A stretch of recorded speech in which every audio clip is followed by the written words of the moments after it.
6월 10일 금요일, 오늘의 말씀은 사무엘상 20장 24절부터 42절까지의 말씀입니다. 우리 함께 봉독하도록 하겠습니다. 다윗이 들에 숨으니라. 조하루가 되매 왕이 앉아 음식을 먹을 때에 왕은 평시와 같이 벽 곁 자기 자리에 앉아 있고 요나단은 서 있고 아브넬은 사울 곁에 앉아 있고 다윗의 자리는 비었더라. 그러나 그날에는 사울이 아무 말도 하지 아니하였으니 이는 생각하기를 그에게 무슨 사고가 있어서 부정한가 보다, 정령이 부정한가 보다 하였음이더니 이튿날 곧 그 달의 둘째 날에도 다윗의 자리가 여전히 비어 있으므로 사울이 그의 아들 요나단에게 묻되 이새의 아들이 어찌하여 어제와 오늘 식사에 나오지 아니하느냐 하니 요나단이 사울에게 대답하되 다윗이 내게 베들레헴으로 가기를 간청하여 이르되 원하건대 나에게 가게 하라.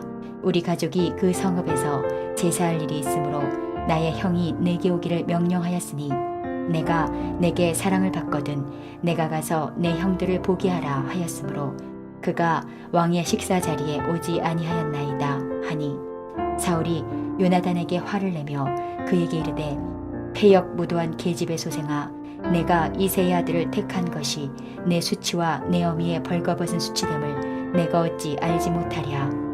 이새의 아들이 땅에 사는 동안은 너와 내 나라가 든든히 서지 못하리라.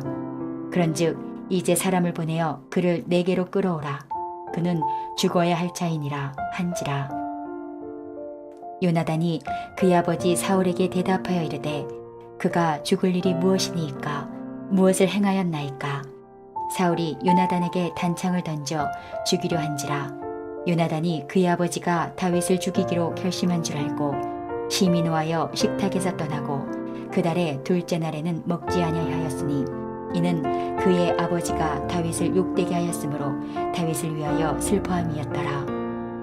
아침에 요나단이 작은 아이를 데리고 다윗과 정한 시간에 들로 나가서 아이에게 이르되 달려가서 내가 쏘는 화살을 찾으라 하고 아이가 달려갈 때에 요나단이 화살을 그의 위로 지나치게 쏘니라. 아이가 요나단이 쏜 화살 있는 곳에 이를 찌음에 요나단이 아이 뒤에서 외쳐 이르되 화살이 내 앞쪽에 있지 아니하냐 하고 요나단이 아이 뒤에서 또 외치되 지체 말고 빨리 다름질하라 하매 요나단의 아이가 화살을 주워 가지고 주인에게로 돌아왔으나 그 아이는 아무것도 알지 못하고 요나단과 다윗만 그 일을 알았더라.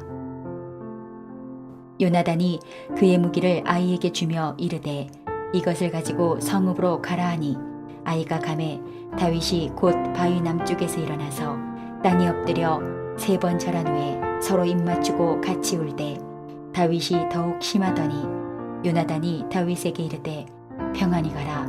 우리 두 사람이 여호와의 이름으로 맹세하여 이르기를 여호와께서 영원히 나와 너 사이에 계시고 내 자손과 내 자손 사이에 계시리라 하였느니라 하니 다윗은 일어나 떠나고 요나단은 성읍으로 들어가니라.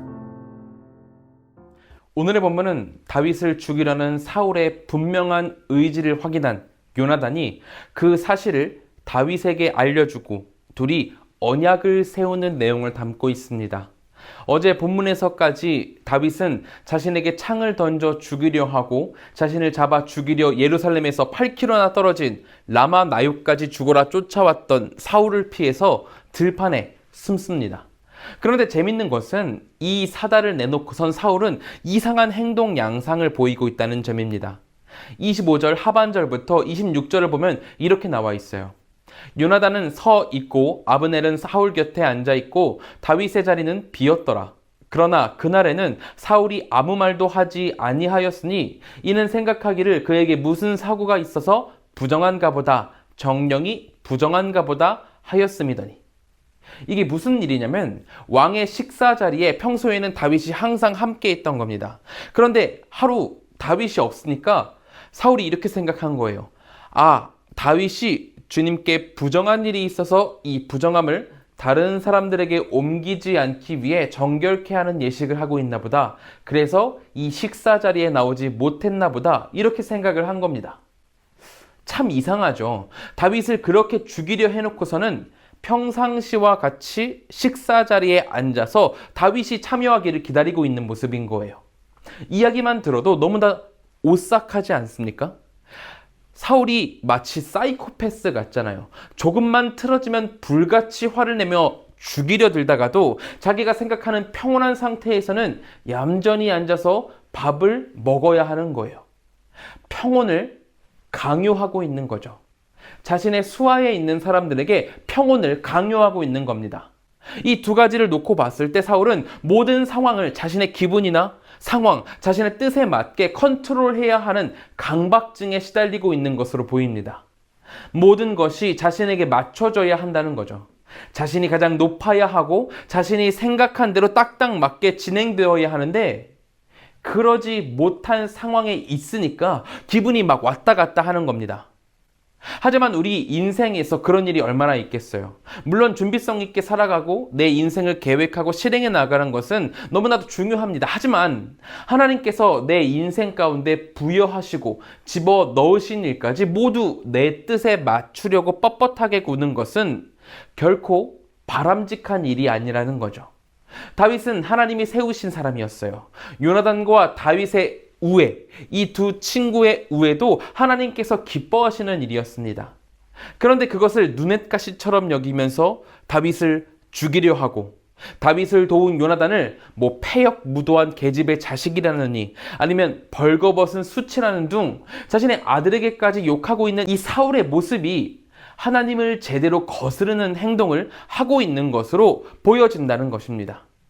우리는 그저 하나님의 자녀로서 주님이 주신 길을 순종하며 걸어갈 수 있어야 한다는 거예요.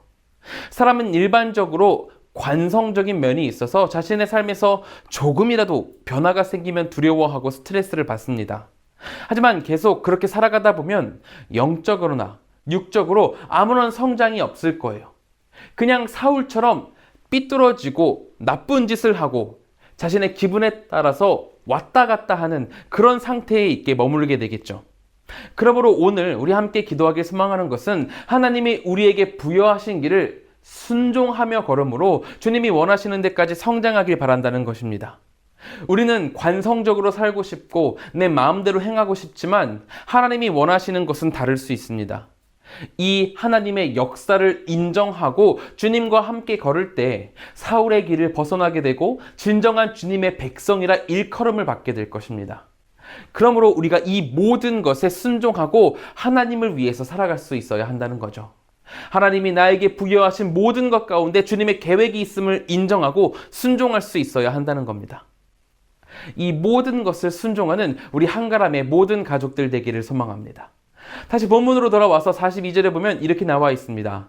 요나단이 다윗에게 이르되 평안히 가라. 우리 두 사람이 여호와의 이름으로 맹세하여 이르기를 여호와께서 영원히 나와 너 사이에 계시고 내 자손과 내 자손 사이에 계시리라 하였느니라 하니 다윗은 일어나 떠나고 요나단은 성읍으로 들어가니라. 아버지의 의지, 다윗을 죽이려는 그 의지와 의도를 확인한 요나단은 그 결과를 들에 숨어 있던 다윗에게 알려줍니다. 그리고 위태로운 도망자의 길을 시작하게 될 다윗에게 하나님의 평안, 샬롬을 빌어주고 자신과 자신의 후손의 안전을 다윗에게 맡기고 있죠. 이때 당시만 해도 다윗이 왕이 될 수 있을 거라는 기대감은 전혀 없는, 상상할 수도 없는 상황이었기 때문에 이러한 행위들이 무모한 충성처럼 느껴질 수도 있습니다. 하지만 요나단은 모든 권력을 다 동원해서 다윗을 쫓는 아버지 사울보다 무기력하게 도망치고는 있지만 다윗 곁에 항상 계신 하나님의 권능이 더 먼저 더 크게 보였던 겁니다. 그렇기에 자신과 자신의 후손까지 다윗에게 맡기고 있는 거죠. 다윗은 비록 여기서 도망쳐 나아가고 있지만 도망자 신세가 되고 있지만 그 뒤에 계신 하나님은 당장 내일이라도 다윗을 왕으로 세우실 것을 알고 있었기에 믿고 있었기에 이처럼 믿음의 고백을 하고 있는 거죠. 오늘 함께 기도하는 우리에게도 이 믿음이 있기를 소망합니다. 비록 지금 우리의 삶이 다윗처럼 위태하더라도 우리 그리스도인의 뒤엔 하나님이 계십니다. 다윗이 아니라 다윗의 뒤에 하나님을 바라본 요나단처럼 우리의 상황이 아닌 우리의 상황 넘어 우리를 인도하시는 하나님을 바라보는 우리 모두가 되기를 바랍니다. 그렇게 주님을 신뢰하며 나아갈 때 다윗이 고난의 기간을 건너서 주님의 사람으로 성장해 나아갔듯이 우리에게도 큰 성장이 있을 줄로 믿습니다. 이 모든 것을 신뢰하며 함께 기도하도록 하겠습니다. 우리 이 시간 같이 기도하실 때에는 첫째로 하나님이 주신 길에 순종하는 우리가 되도록 기도하길 소망합니다. 둘째로는 한국과 세계를 위해서 기도하겠습니다. 사회, 경제, 문화, 정치, 코로나, 이 전쟁, 이 모든 것 가운데 주님의 회복이 임하기를 기도하길 바랍니다. 셋째로는 네팔의 유정미 선교사님을 위해서 기도하도록 하겠습니다. 네팔에 복음이 효과적으로 전해질 수 있는 환경이 조성될 수 있도록 기도해 주시고 믿음 안에서 건강한 현지 동역자들이 더 많이 세워지도록 기도해 주시기 바랍니다. 또한 유정미 선교사님의 건강과 성령 충만함을 위해서 함께 기도해 주시기 바랍니다. 우리 같이 기도하도록 하겠습니다.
제가 기도함으로 마치도록 하겠습니다. 사랑과 은혜가 충만하신 하나님, 우리가 주님의 뜻대로 살아갈 수 있도록 인도하여 주시옵소서. 우리가 주님의 계획 안에서 주님의 실행함을 따라서 살아가길 소망하오니 그 모든 일에 순종하며 살아가길 소망하오니 하나님 우리를 인도하여 주시고 붙들어 주시옵소서. 네팔에 유정미 선교사님 계십니다. 유 선교사님 사역하실 때에 주님께서 언제나 함께 하셔서 좋은 동역자를 세워주시고 많은 동역자들이 함께 사역함으로 네팔이 속히 주님의 것 되도록 주여 붙들어 주시옵소서.